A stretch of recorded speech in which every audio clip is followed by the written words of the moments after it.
आज हम लोग स्ट्रेंथ ऑफ मटेरियल का चैप्टर यूनिट फर्स्ट डिस्कस करेंगे, प्रिंसिपल स्ट्रेस एंड स्ट्रेन। चलिए इंट्रोडक्शन में डिस्कस करते हैं। When an external force acts on a body the body trends to undergo some deformation. मतलब अगर कोई भी बॉडी है, सपोज़ ये हम लोगों को बॉडी है, इस पे क्या हो रहा है कि हम लोग फोर्स लगा रहे हैं, इस पे हम लोग फोर्स लगा रहे हैं। सपोज इसको दोनों साइड से हम पी फोर्स से इसको खींच रहे हैं, ठीक है।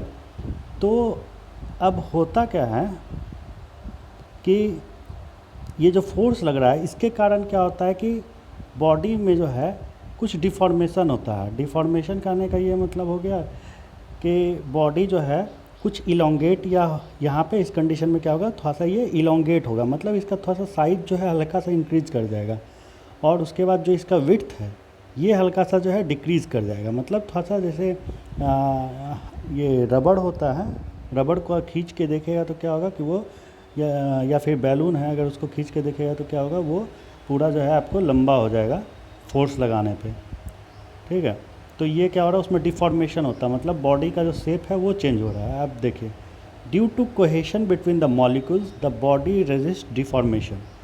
मतलब क्या है कि ऐसा बात तो नहीं हम लोग इसको खींचे और ये जो है पूरा एकदम डिफॉर्म ही कर गया, पूरा शेप ही इसका चेंज कर गया, ऐसा नहीं होता है। होता क्या है कि जो भी हम लोगों का बॉडी है तो उसमें क्या होता है, कोहेसिव फोर्स होता है। कोहेसिव फोर्स मतलब जो उसका मॉलिक्यूल होता है उसमें इंटरमॉलिक्यूलर अट्रैक्शन होता है, मतलब एक मॉलिक्यूल दूसरे मॉलिक्यूल को खींच रहा होता है।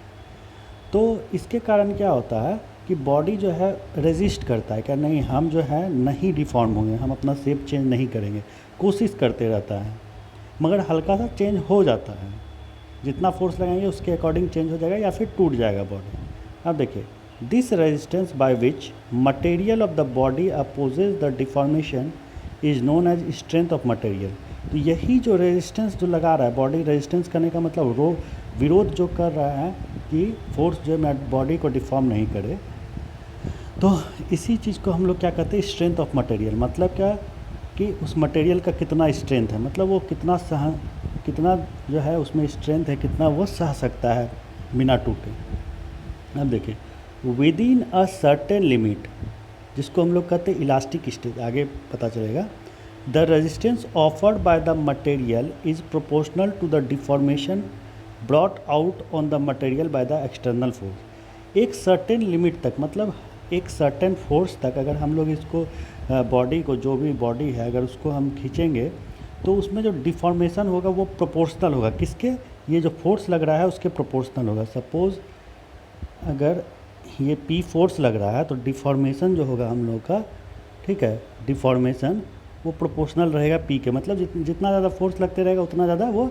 उसी के रेस्पेक्ट में जो है डिफॉर्मेशन बढ़ता चला जाएगा। अब देखिए, also within this limit the resistance is equal to the external force, but beyond the elastic stage the resistance offered by the material is less than the applied load. In such a case deformation continues until failure takes place.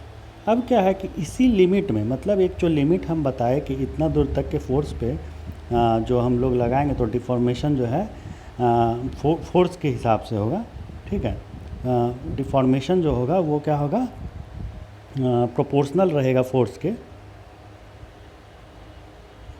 मगर क्या होता है कि अगर हम लोग इसी limit में लगा रहे हैं फोर्स तो क्या होगा कि रेजिस्टेंस जो लगा रहा है बॉडी, जैसे यहाँ पे ये पी फोर्स लग रहा है तो बॉडी में क्या होगा, इंटरनल रेजिस्टेंस डेवलप होगा जो कि इसके पी को जो है अपोज करेगा। तो वो क्या होता है, रेजिस्टेंस जो होता है वो इक्वल होता है एक्सटर्नल फोर्स के। ये कब तक इक्वल होगा, इलास्टिक लिमिट तक जो है ये इक्वल रहेगा। उसके बाद क्या होगा, अब मान लीजिए फोर्स कभी तो इसको टूटना है, तो क्या हुआ, इसके बाद जो है फोर्स जो है मैं इंक्रीज़ किया और ज़्यादा हम फोर्स लगाना स्टार्ट कर दिए, पी मतलब बढ़ा रहे हैं हम लोग फोर्स को। तो उसके बाद क्या होगा कि रेजिस्टेंस उतना लग नहीं पा रहा है आपस में, ठीक है। क्या होता है, रेजिस्टेंस का भी मतलब जो कोई भी मटेरियल है तो उसका रेजिस्टेंस का भी एक लिमिट होता है कि वो कितना हद तक कर सकता है। तो इलास्टिक लिमिट तक तो जितना पी लग रहा था उतना ही जो है रेजिस्टेंस लगा दे रहा था, मगर जब इलास्टिक लिमिट को क्रॉस कर गए तो अब पी तो मेरा बढ़ रहा है मगर जो रेजिस्टेंस उस हिसाब से नहीं बढ़ रहा है, मेरा वो कम होते जा रहा है. But beyond the elastic limits the resistance offered by the material is less than the applied load. In such case the deformation continues until failure takes place. तो उस कंडीशन में क्या होता है, डिफॉर्मेशन होते रहेगा और उसके बाद अचानक से क्या होगा, ये जो भी हम लोगों का मटेरियल है ये टूट जाएगा. ये जो मटेरियल है सपोज़ ये मेरा यहाँ से क्रैक कर जाएगा. अब देखिए, within elastic stage the resisting force equals applied load. तो हम जो वही बता रहे थे कि जब तक जो है इलास्टिक स्टेज है तो रेजिस्टिंग फोर्स जितना फोर्स डेवलप होगा इस बॉडी के अंदर वो क्या होगा, अप्लाइड लोड के इक्वल होगा. और यही resisting force per unit area is called stress और इंटेंसिटी ऑफ स्ट्रेस. तो स्ट्रेस क्या होता है, तो स्ट्रेस जो है फोर्स पर यूनिट एरिया होता है. कौन सा force per unit area, resisting force per unit area. मतलब इलास्टिक लिमिट में जो हम लोग को रेजिस्टिंग फोर्स लग रहा है उसको उसके एरिया से डिवाइड कर देंगे तो वो हमको क्या दे देगा, स्ट्रेस. सपोज अगर इसका क्रॉस सेक्शनल एरिया, सपोज इसका ये क्रॉस सेक्शनल एरिया ए रहता हम लोगों को, तो इसका जो स्ट्रेस आ जाता तो ये क्या आ जाता हम लोगों को P अपॉन ए. ठीक है, तो इसका आपको यूनिट क्या हो जाएगा, तो P फोर्स है, फोर्स का यूनिट क्या है, न्यूटन है. एरिया का यूनिट क्या है, मीटर स्क्वायर है, न्यूटन अपॉन मीटर स्क्वायर, जो यूनिट आपका प्रेशर का होता है. अब देखिए हम लोग स्ट्रेंथ ऑफ मटेरियल में क्या है,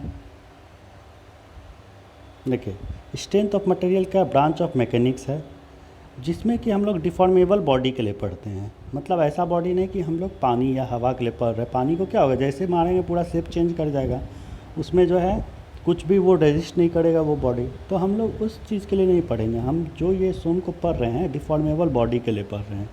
जो बॉडी क्या कि एक इलास्टिक लिमिट रहेगा उसमें, उतना दूर तक वो क्या होगा कि उसमें चेंजेज आएंगे उसके लेंथ में, मगर फिर जब लोड घटाएंगे तो वो अपने ओरिजिनल लेंथ पे वापस आ जाना है उसको. ठीक है, सपोज अगर मेरा ये बॉडी है, ये बॉडी था, हम इस पर P फोर्स लगाए तो ये क्या हुआ, थोड़ा सा मेरा इंक्रीज़ कर गया लेंथ. P फोर्स लगाने के कारण हमारा लेंथ जो है थोड़ा डेल एल कह सकते हैं इंक्रीज़ कर गया. मगर जैसे ही ये फोर्स को हम हटा देंगे, ये जो फोर्स है हम इसको क्या किए, हटा दिए इस फोर्स को, तो ये डेल एल वाला भी पार्ट जो है ये हट जाएगा. मतलब क्या, बॉडी जो है फिर से उसके ओरिजिनल पोजीशन में लौट जाएगा. तो यही बॉडी क्या होता है, हम लोग का डिफॉर्मेबल बॉडी होता है. और इसके बाद लगाएंगे तो उसको टूट जाना है. अब देखिए, force is common but its effect on body is different in different direction. हम लोग जानते हैं क्या फोर्स क्या है, फोर्स एक वेक्टर क्वांटिटी है. तो फोर्स क्या होता है, डायरेक्शन पे डिपेंड करता है. मतलब सेम अगर फोर्स है, कोई दो फोर्स है मगर डायरेक्शन उसका अलग कर रहे हैं हम लोग, तो उससे जो है बॉडी पे इफेक्ट जो है अलग अलग हो जाए. इससे देख सकते हैं ये हम लोग का रॉड है, इसको क्या कर रहे हैं, फोर्स से खींच रहे हैं दोनों साइड से. अब जो दोनों साइड से खींच रहे हैं तो इसको हम क्या कहते हैं, टेंसाइल फोर्स कहते हैं. ठीक है, इसको क्या कहते हैं, टेंसाइल फोर्स, या इसको हम कह सकते टेंसाइल फोर्स होता है. और इसको या कह सकते हैं कि रॉड को पुल कर रहे हैं. इसमें क्या होता है, पुल कर रहे हैं तो एक्सटेंसन होता है. एक्सटेंसन बोले तो ये जो रॉड है हमारा उसका जो है कुछ लेंथ जो है अगर विद इन इलास्टिक लिमिट है तो थोड़ा सा इंक्रीज़ कर जाएगा हम लोग को लेंथ. ठीक है, अब देखिए ये वाला जो हम लोग का प्रॉब्लम है ये है कंप्रेसिव फोर्स. मतलब हम लोग क्या कर रहे हैं, किसी जो रॉड है उसको हम लोग दाब रहे हैं, दाबने के कारण क्या होगा, उसका लेंथ जो है हम लोग को डिक्रीज़ कर जाएगा. सपोज जो है पहले ये था तो अब नया लेंथ ये इसका बन जाएगा. और इसका उसी के हिसाब से, क्योंकि वॉल्यूम कांस्टेंट होना है तो इसका थोड़ा सा मोटाई जो इंक्रीज़ कर जाएगा. अब देखिए ये क्या दे रहे हैं हम लोग, इसको ट्विस्ट दे रहे हैं. ट्विस्ट करने का मतलब हो गया कपल, मतलब इसको ऐंठ रहे हैं, निचोड़ रहे हैं इसको. जिस टाइप से अगर मान लीजिए कोई गीला कपड़ा उसको हम लोग गाड़ते हैं पानी, ठीक उसी टाइप से इसमें क्या कर रहे हैं, ऐंठ दे रहे हैं इसमें. तो इसको क्या हो रहा है, इसको क्या कहते हैं, ट्विस्ट, कपल. इसके कारण क्या होगा कि ये रॉड में जो है इस टाइप से ये जो है आपको घूम जाएगा. अब देखिए इसका अलग इफेक्ट हो गया. अब देखिए यहाँ पे जो फोर्स लगा रहे हैं हम, एक यहाँ पे फोर्स लगा रहे हैं और इसको जो है एक बीच में फोर्स लगा रहे हैं. मतलब क्या कि जो है इसको ये क्या होगा, रॉड हम लोग का इस टाइप से बेंड कर जाएगा. ठीक है, इसमें क्या होता है, बेंड करने के लिए क्या चाहिए, need different nature of moment to bend. ठीक है, मतलब क्या कि डिफरेंट मूवमेंट जो है उसका डिफरेंट नेचर रहना चाहिए। मतलब अगर देखिए ये वाला जो फोर्स मूवमेंट दे रहा है, ये क्या दे रहा है, एंटी क्लॉकवाइज डायरेक्शन में दे रहा है। ये वाला किधर दे रहा है, क्लॉकवाइज डायरेक्शन दे रहा है। तो क्या होगा कि डिफरेंट नेचर है, तभी जो है ये क्या होता है कि हम लोग का बेंड होगा।